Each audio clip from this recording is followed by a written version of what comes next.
Welcome to our Climate Wisdom Studio at COP30 Climate Change Conference in Belém, Brazil.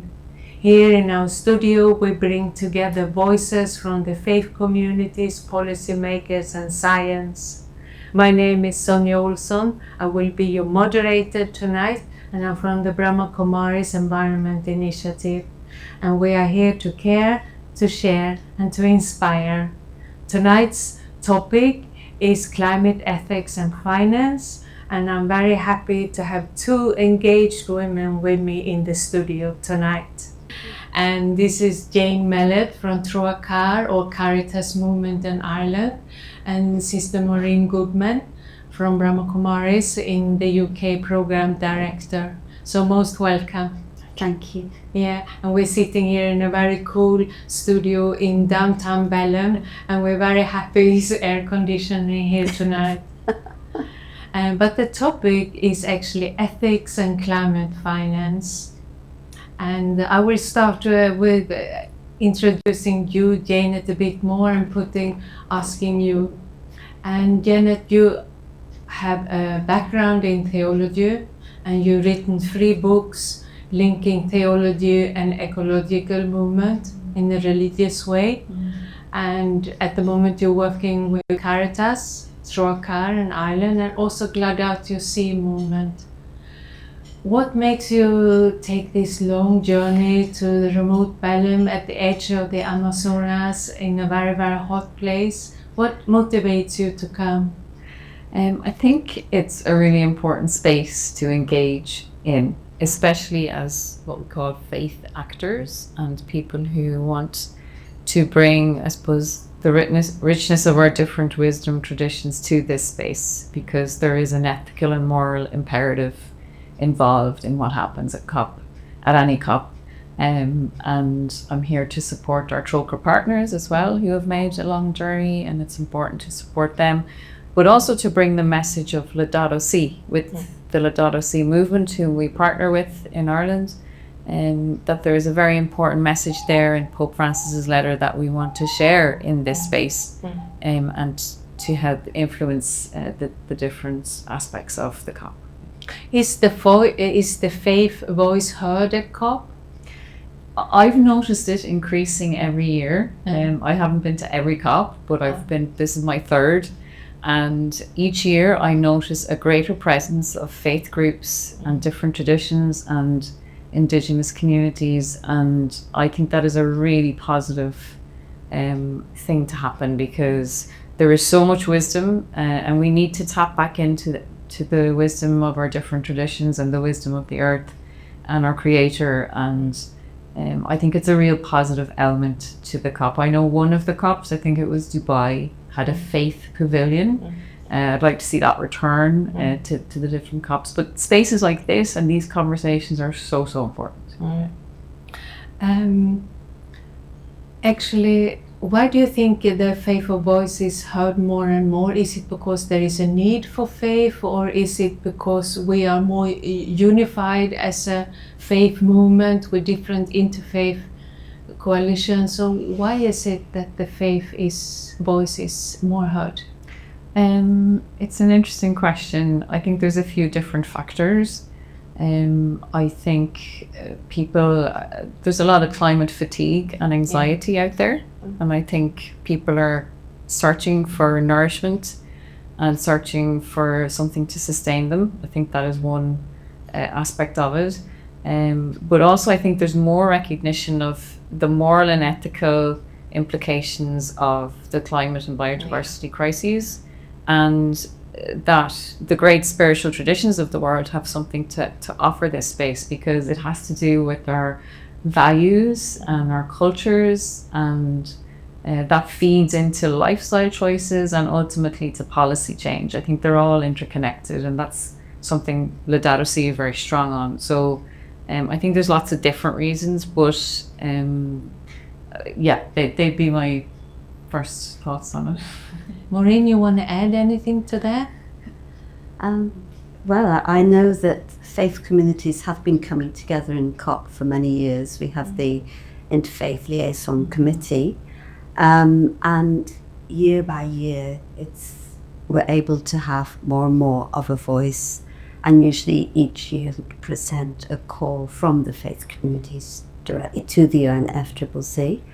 And just today we had the Talanoia dialogue, which is a multi-faith dialogue based on the problem-solving method from Fiji when they couldn't host the COP, but they were the actual host country in a way that they couldn't physically host it.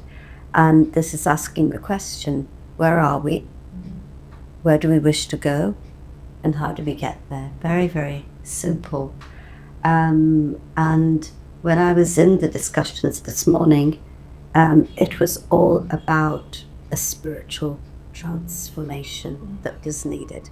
And I think that that's ultimately it. And I think that, as you said, faith communities, in all of our teachings, is an understanding of how to care for the earth, how to care for nature, how to live with regard and respect for our environment. And these are the values that we've gone really far away from. So yes, I would add that. Yes. So let me introduce you properly, Maureen. You're the program director for Brahma Kumaris in the UK, but you also are a UN representative in UN Vienna, but you have decades of work in interfaith communities, and you're a very valuable member of our Brahma Kumaris delegation to climate change conference for a few years. Yeah. And this year, the Brazilian presidency is introducing global ethical stocktake, and the work of ethics is very close to Brahma Kumaris' heart. So maybe you can share something on ethics, but also in connection to finance, as this is the topic tonight. Yeah. Certainly. I think that our economic system has become very dependent on speculation. It lives on debt. I'm not an economist, so I'm just talking in general terms. And it's moved away from reality because the model of constant growth, which still all the countries, or most countries, seem to live by, it's just not sustainable. And most people know it's not sustainable, and I think even the people in government know it's not sustainable. And so it actually needs a shift in the whole economic system to a more sustainable system, which does require, of course, a shift towards clean energy, a shift towards renewables, a shift towards a simpler lifestyle, a mindset that happiness doesn't come from more of what you acquire, but it is something that comes from within. And so, yes, I think in terms of ethics, the more that we address the climate change, the climate crisis as a spiritual crisis, then the more we'll be able to be spiritually empowered to make the changes that are necessary. Because at the moment it's like theory, we know what we need to do, but we need to be empowered from within to do it. Yeah. I just like to quote from the Environment Minister, De Silva, and she had, when I was in one of the Global Ethical Stocktake conversations, she met everyone. She quoted from St. Augustine, and St. Augustine had said to God, I want to convert, but a little later. And she said, well, we say we want to do for the environment, but a little later. She said, the environment can't wait. No. So it is a moral imperative. Yeah. So thanks for sharing that, Maureen, about the values and the lifestyle, etc. And I imagine it's very close to Laudato Si' Sea document. And you, Jane, you've been working with this Laudato Si' document for 10 years, and you shared with me the work you do with the churches on Ireland, etc. Can you share with us what's the essence of the ecological and theological part of Laudato Si' document? Yeah, so I'm very lucky to spend a lot of my time with Troicaire and sharing the wisdom of Ladadacy with parish communities around Ireland. And I found over the last number of years the richness of Ladadacy is endless. You can always find something new and nourishing within it. What I suppose that for me, at the heart of Ladadacy, is the point that, you know, God is first and foremost our creator of all things, not just us human beings, but the entire planet. And that might sound like an obvious statement, but it has implications and responsibilities. And one of the first things we're told to do in the Old Testament, and Pope Francis talks about this in Ladadacy, is to till and to keep the garden of the Lord. It's one of the first commandments, but we never hear it shared maybe in that way. So I think that's first at the heart of the document, is the fact that God is the creator of all things. And I think we really need to unpack that and reflect more on what that actually means for all of us. The second thing I would say, and this is why I think it made such news when it was released, and it was released just a few months before the Paris Agreement, so it was quite politically timed. But it presented the climate and biodiversity crises as an ethical crisis and a moral imperative. That element started to come into the conversations, not just at COP, but in other spaces as well. And it describes that the heart of the environmental crisis is a deep spiritual crisis. And therefore, the solutions must begin with our interiority. And a few years after Ladadacy was published, there's a famous quote from Pope Francis where he says, the antidote to the ecological crisis is contemplation. And he unpacks that further, you know, that journey between head, heart and hands, and thought, feeling and action. So I think it's a really important element of the document, and there's such a wealth, especially in chapter 2, unpacking the deep ecological spirituality that especially Christians need to recover, but it's for all people as well. And I think the third thing I'd say about the ecological and theological essence is the phrase integral ecology, which, you know, we could spend weeks talking about, but I think to sum it up is the interconnectedness of all things, and therefore the solutions need to be interconnected. So it's economics, but it's also our theologies, our philosophies, our spiritualities, our interiority, you know, how we build our economic systems, how we live in solidarity with one another. There's so many different elements to responding to this crisis, and he's really clear about that regardless of where you find yourself in this movement, we need everybody's gifts and talents. Not everybody is comfortable at a climate protest, but you know, you find where your space is within it, and you act from there. But we need everybody to discern what that means for them and where they find themselves within it.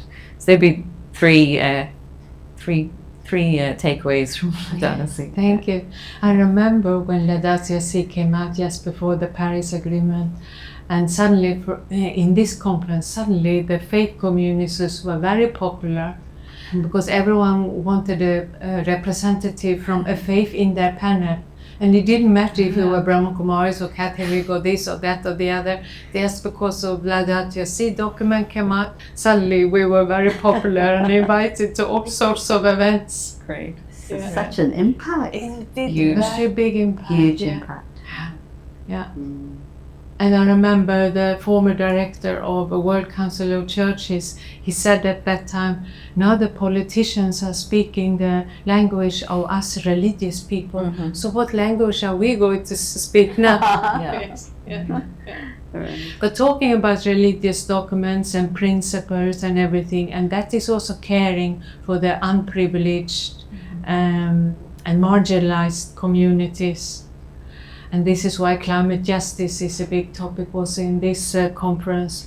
So, Maureen, we talk about the resilient mindset to empower unprivileged communities. You want to touch on this topic? I think we need to be a little careful with this in a way. because it's fine to say that people who have less need to be resilient, but actually the people who have more need to learn how to share. And then, but we all need to be resilient in terms of the climate crisis, because you know, hurricanes may be in this part of the world today, but they're going to come to my part of the world or wherever I am tomorrow. And I think people are beginning to realize that wherever you are, you're not going to be able to escape. And I think this is, you know, coming back to what you're saying about the creator and the creation. And I was thinking about this when we had the dialogue this morning of faith communities, that how really is it possible for us to think that we own the earth, the land, or the sky, or the, you know, or the sea, or the oceans? It's God's creation, and we are all part of that.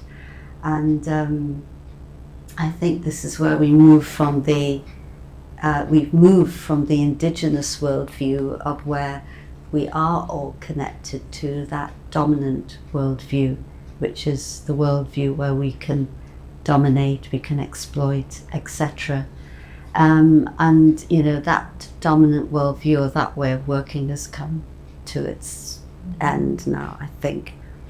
And so if we want to empower people to have a more resilient mindset, I think first of all, people need to know that we all feel we are together in this crisis, and that we are supporting one another.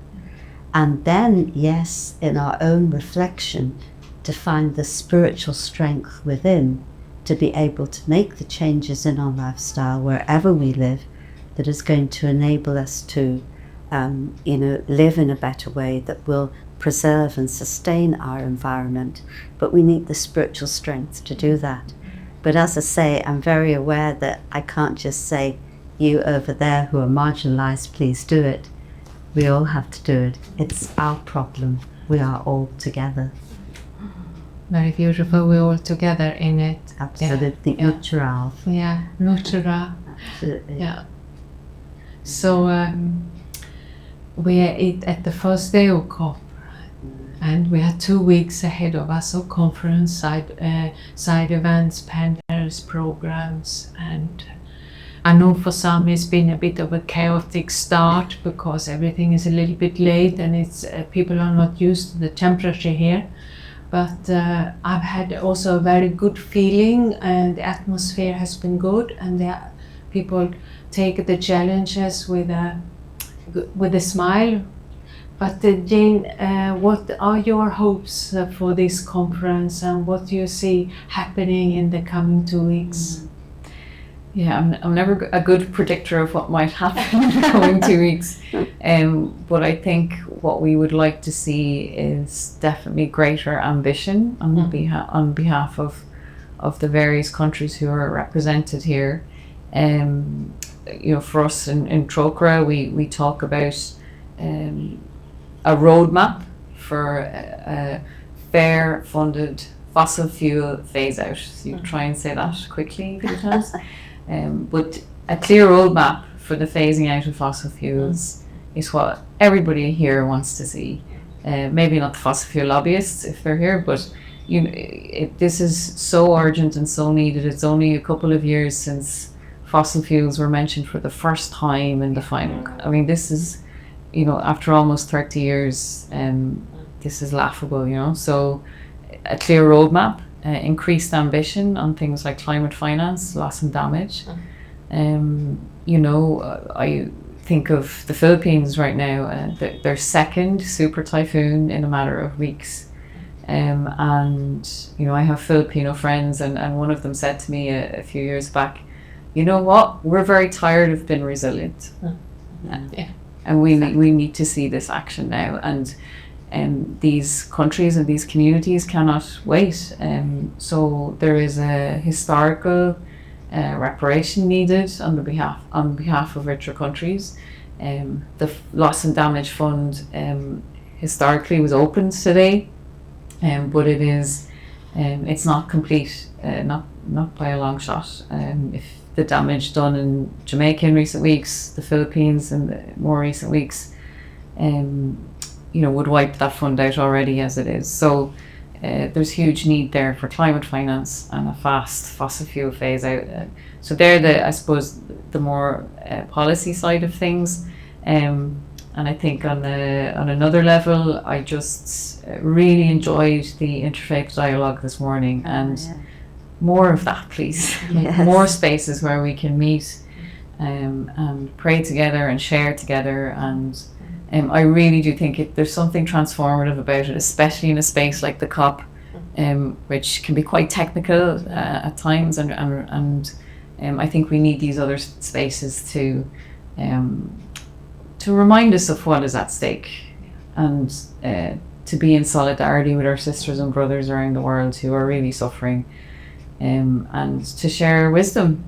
So there might be a long list of hopes, but It's good. Yeah, It's our ambition. It's our ambition. Yeah. And I'm happy to share we have many faith actors coming to our Climate Wisdom Studio the coming 2 weeks. Yeah.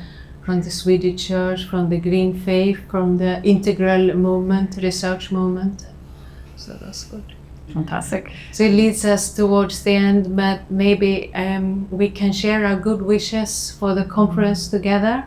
Yeah. We can ask Maureen to guide a short meditation to recalibrate our compass, ethical compass. Send good wishes to the conference. Yes. And I think, just as you say, the spaces like this morning, I don't think we can underestimate the power of the atmosphere and vibration that something like that brings. And I agree, more of it for sure. So let us all together move into that internal space of our inner world.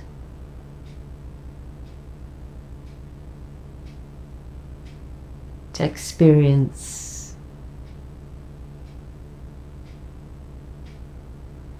the deep love that we have inside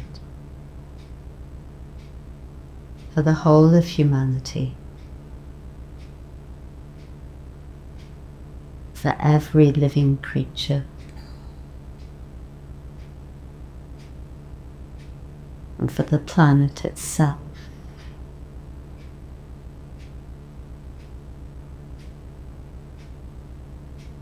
And that love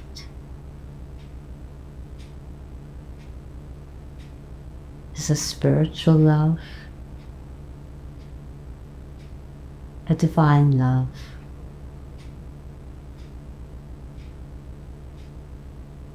a love that reflects the Creator,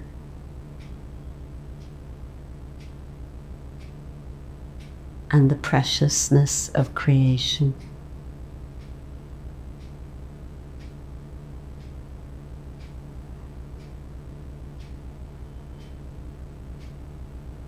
So let me be an instrument for that divine love to reach our world,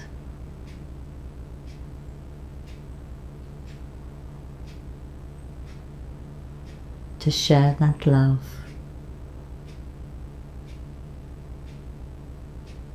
with every living being.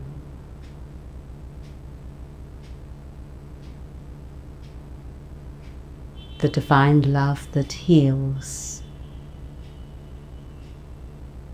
the divine love that touches human hearts and awakens the conscience.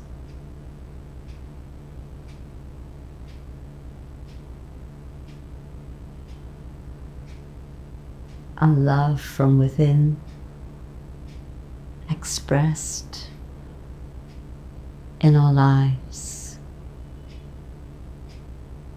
is a great transformative power.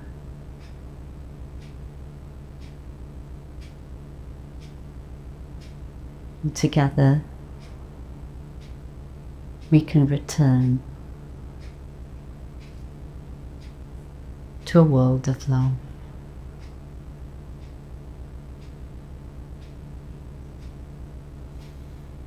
Thank you. Thank you, Maureen. And thank you to both of you.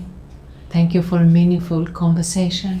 Yes, it's been wonderful to have you here tonight. And thank you to all listeners around the world for staying with us. And it comes to the end of part 2 of climate ethics and finance. And please join us tomorrow. We'll have a Climate Wisdom Studio tomorrow evening, same time. And we have 2 Brazilians in the studio tomorrow, 1 youth and 1 from a council. So that will be interesting. And yes, so I say thank you and good night from the edge of the Amazonas, and thank you. Thank you.